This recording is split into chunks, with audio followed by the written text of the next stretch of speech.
क्या सच में दुनिया की सबसे बड़ी दौलत सोना और चांदी है? अगर आपको लगता है हाँ, तो बुद्ध की यह कहानी सुनने के बाद आपका जवाब बदल जाएगा।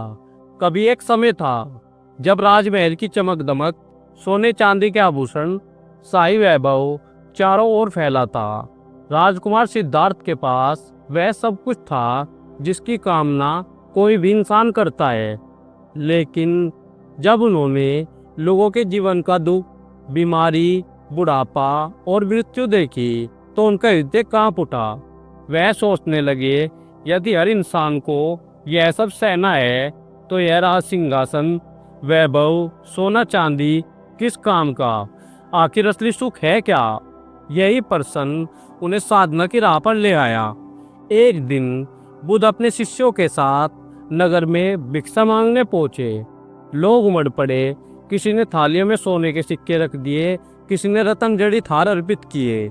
भीड़ आश्चर्य से देख रही थी कि बुद्ध उन सबको मुस्कान के साथ मना कर रहे थे। उन्होंने धीरे से कहा, मुझे इन वस्तुओं की आवश्यकता नहीं। यह शरीर केवल अन्न से जीवित रह सकता है। सोना चांदी आत्मा को तृप्त नहीं कर सकते।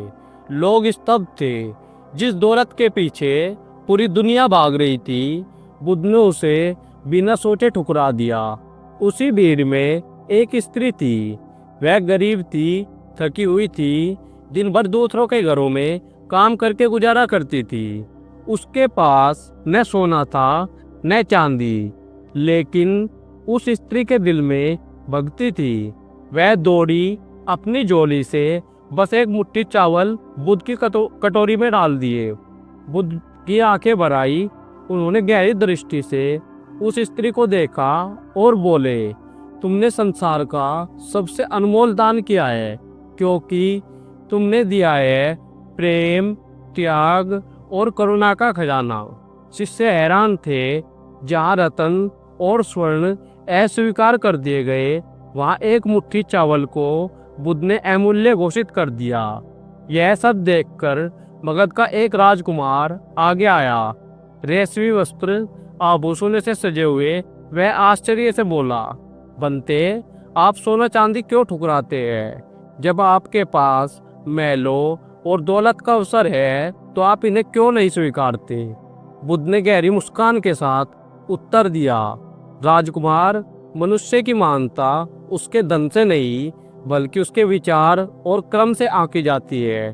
सोना चांदी शरीर को सुविधा दे सकते हैं, परंतु आत्मा की भूख को केवल करुणा, सत्य और प्रेम ही मिटा सकता है। राजकुमार की आंखें झुक गई। उसका हृदय कांप उठा।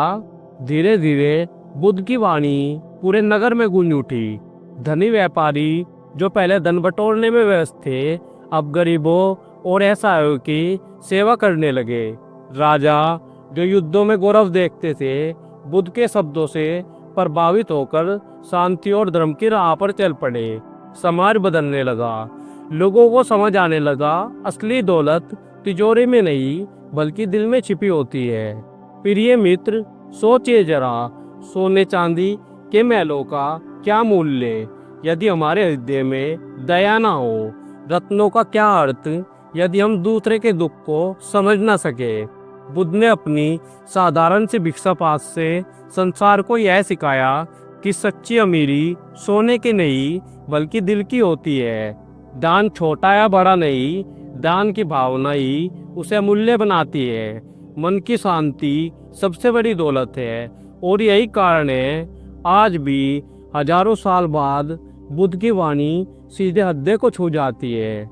मुझे यकीन है कि बुद्ध की यह कहानी आपके जीवन में एक नई सोच जगाएगी। अगर ऐसा हुआ है तो वीडियो को लाइक करके, चैनल को सब्सक्राइब करके इस संदेश को दूर तक फैलाइए। नमो बुद्धाय।